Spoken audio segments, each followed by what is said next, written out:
Солнце, еще не смелое, только начинало просачиваться сквозь густые кроны вековых елок, окутывающих небольшой хутор Ефремовых. Глава семьи, Петр Ефремов, мужчина 70 лет, чье лицо было испещрено глубокими морщинами, картой мудрости и жертвенности, заработанной десятилетиями упорного крестьянского труда, стоял на пороге своего дома. В то утро, как и в бесчетное множество других, он вышел на двор с позаранку. Рядом, как тень, следовал дружок, его верный лохматый пес с яркими, словно все понимающими глазами, который ни на шаг не отходил от хозяина. Низкий цепляющийся туман еще не рассеялся над полями, когда Петр заметил, что дружок, обычно спокойный и степенный, вдруг начал нервно поскуливать и беспокойно метаться. Пес то и дело тыкался мокрым носом в хозяйскую ногу и подавал голос, настойчиво ведя Петра к небольшой рощице, что примыкало к самому краю их скромного участка. «Что там такое, дружочек?» — спросил Петр своим негромким, хрипловатым голосом, следуя за псом. С каждым шагом в тени деревьев воздух становился все холоднее. Сердце Петра, видавшего на своем веку всякое, отчего-то забилось глухо и настойчиво.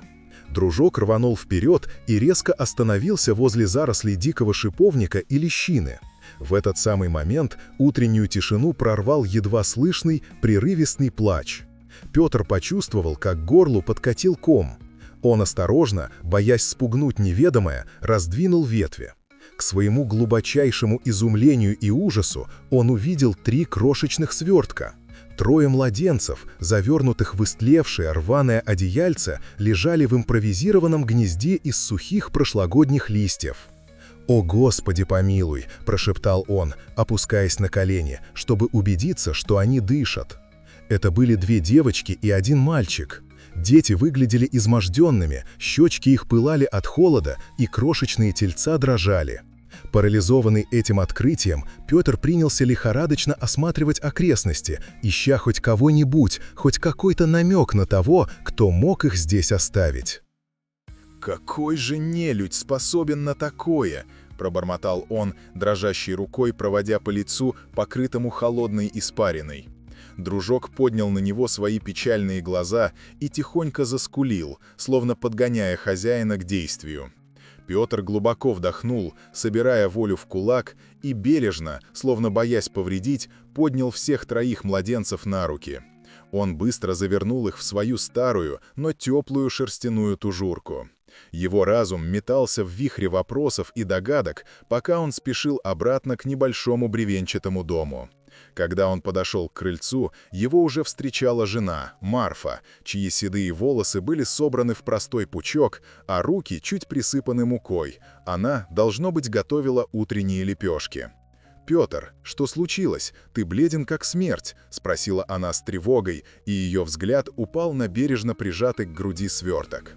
«Марфа, ты ни за что не поверишь, что я нашел», — проговорил он, быстро заходя внутрь и аккуратно укладывая младенцев на прочный деревянный кухонный стол.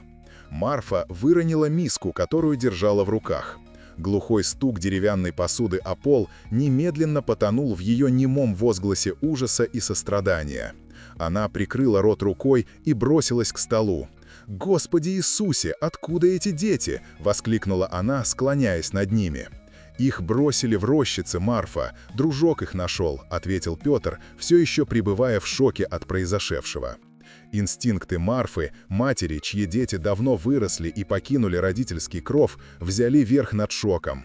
Она быстро нашла чистые пеленки, разогрела молоко, которое они берегли для утреннего кофе, и принялась осторожно кормить младенцев, используя маленькую ложечку. Петр затопил печь, выгоняя стужу из комнаты, пока его жена совершала свои священные обряды заботы. «Марфа, что нам теперь делать?» – спросил Петр, тяжело опускаясь на стул. Он сцепил ладони, его плечи поникли. «Это слишком много для нас, мы уже стары. Сначала мы позаботимся о них, Петр, мы не можем просто бросить их, а потом разберемся», – ответила она. В ее голосе звучала непоколебимая решимость, которая всегда отличала ее сильный характер. День прошел в тумане напряжения и тихой тревоги. Дом, обычно наполненный глубокой, уютной тишиной, теперь оглашался тихим, но настойчивым плачем младенцев. Они назвали девочек Софья и Елена, а мальчика — Михаил. Смена подгузников, кормление, убаюкивание — все это поглотило стариков целиком. Им удалось, казалось, невозможное, они протянули до утра. Следующим утром они осознали, что не справятся в одиночку. После бессонной ночи они приняли решение – нужно идти к отцу Иоанню, местному священнику. Они тепло укутали детей и положили их в старую деревянную тележку, которую обычно использовали для перевозки дров. Когда они подошли к их скромной каменной церкви, навстречу им вышел сам отец Иоанн, мужчина средних лет с добрыми глазами и проседью в волосах. «Петр, Марфа, что привело вас так рано?» — спросил он с теплой улыбкой, которая моментально исчезла, как только он увидел свертки в тележке. «Батюшка, нам нужна ваша помощь», — сказал Петр, и его голос был тяжел от ноши, которую он нес. «Мы их нашли, 3». В тихом кабинете церкви они в мельчайших подробностях рассказали о своем утреннем открытии. Священник слушал их очень внимательно, и выражение его лица было смесью шока и глубочайшего сострадания. «3 младенцев! Брошены!» — переспросил он, словно не в силах поверить в услышанное. Глаза Марфы наполнились слезами. «Они такие крошечные, батюшка, такие беззащитные! Мы не могли просто оставить их там, мы ведь не звери какие-то!» «Вы поступили совершенно правильно, Марфа», — тихо сказал отец Иоанн. «Но я вижу, что это тяжелая ноша для вас». «Это так», — признал Петр, опуская плечи. «Мы стары, у нас едва хватает на себя, но мы не можем их предать, у них не будет никого». Священник заверил их, что они совершили великий акт милосердия, и пообещал помочь. Он должен был очень деликатно, чтобы не навредить, расспросить людей в округе, не знает ли кто-нибудь о семье в беде или о молодой женщине, которая недавно родила. С тяжелым сердцем, но с искрой надежды Петр и Марфа вернулись домой. В течение следующих нескольких недель слухи о ефремовских младенцах распространились по всей их небольшой деревне. Одни соседи приносили, что могли – кувшин молока, старую детскую одежду, мешок картошки. Это была простая, но такая необходимая помощь. Другие же шептались, ставя под сомнение способность старой пары позаботиться о 3 младенцах сразу. Петр и Марфа не обращали на них никакого внимания. Они были полностью поглощены своим новым сложным распорядком. Петр, столяр от Бога, сколотил крепкую, хоть и простенькую колыбель из старых досок. Марфа, чьи собственные дети давно уехали в город, вновь открыла для себя нежные ритмы материнства. Ее руки, огрубевшие от работы на земле, оказались удивительно ловкими в успокоении плачущего малыша или смене самодельного подгузника. Через 4 недели к их хутору приехал отец Иоанн. Он был серьезным, как никогда. «У меня есть новости», — сказал он, и его лицо было омрачено печалью. «Кажется, я знаю, кто была мать этих детей». Он рассказал им о молодой женщине по имени Анастасия, которая жила в уединенной хижине в глубине леса. Она была изгнана своей семьей за то, что забеременела вне брака, и держалась особняком, слишком горда и испугавшись, чтобы просить о помощи. «Что с ней случилось?» — спросил Петр, и его голос едва был слышен. «Она скончалась вскоре после родов, как мне удалось узнать. От осложнений и сильного истощения», — объяснил священник.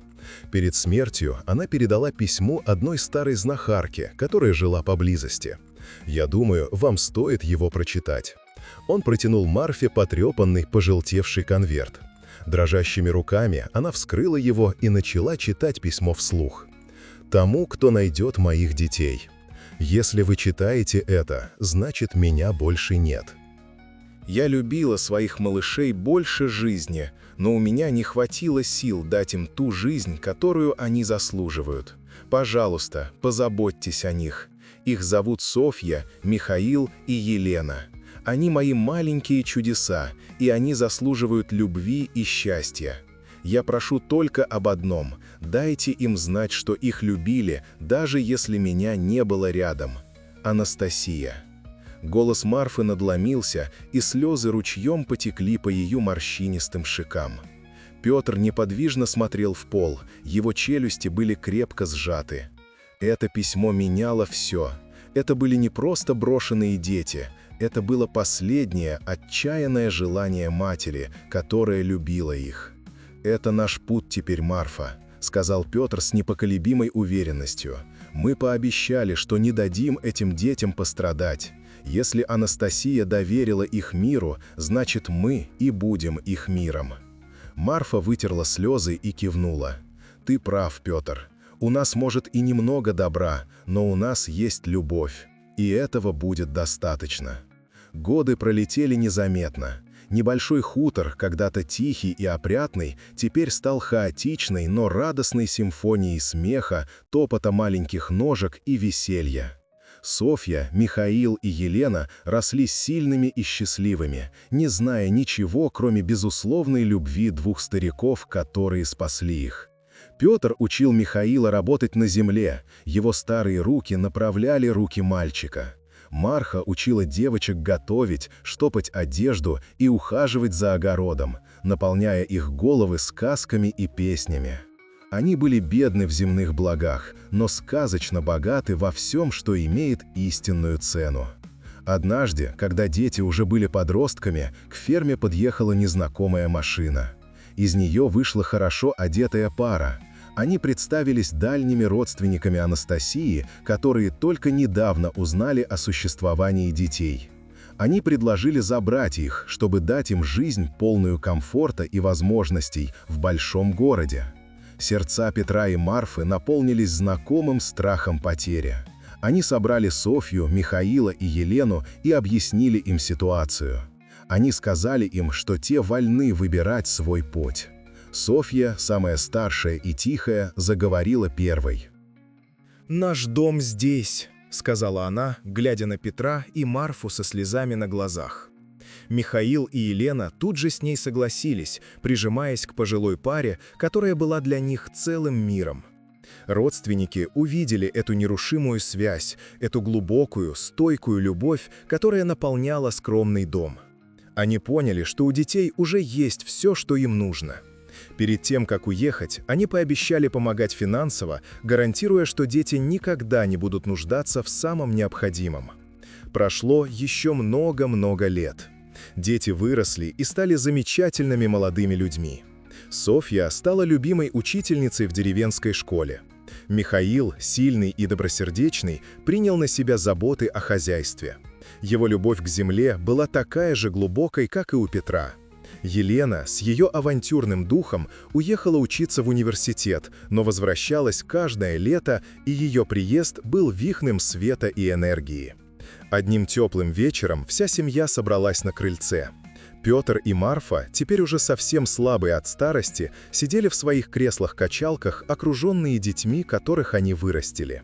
Их волосы были белыми, как снег, а руки – морщинистыми, но глаза сияли глубоким покоем. «Вы были для нас даром», — сказал Петр, и его голос дрожал от волнения. «У нас было мало что вам дать, но мы отдали вам свои сердца». «Вы дали нам все, папа», — ответил Михаил, кладя руку на плечо старому человеку. Когда солнце садилось, заливая поля золотистым светом, Марфа смотрела на три прекрасные души, сидящие перед ней. Они не были рождены ее телом, но были рождены ее сердцем.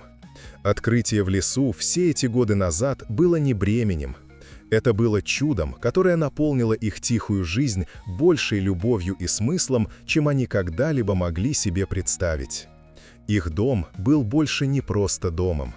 Это был настоящий очаг, построенный на фундаменте сострадания и благословенный тремя неожиданными дарами. Спасибо, что прослушали историю до конца. Не забудьте оставить свое мнение о данной истории в комментариях, подпишитесь на наш канал и поделитесь этим видео со своими друзьями и близкими. Это мотивирует нас продолжать работать над новыми историями. Не пропустите следующую удивительную историю, которая вот-вот появится на вашем экране. Мы очень благодарны вам за то, что вы с нами. В описании под этим видео вы можете открыть каталог всех историй. До встречи!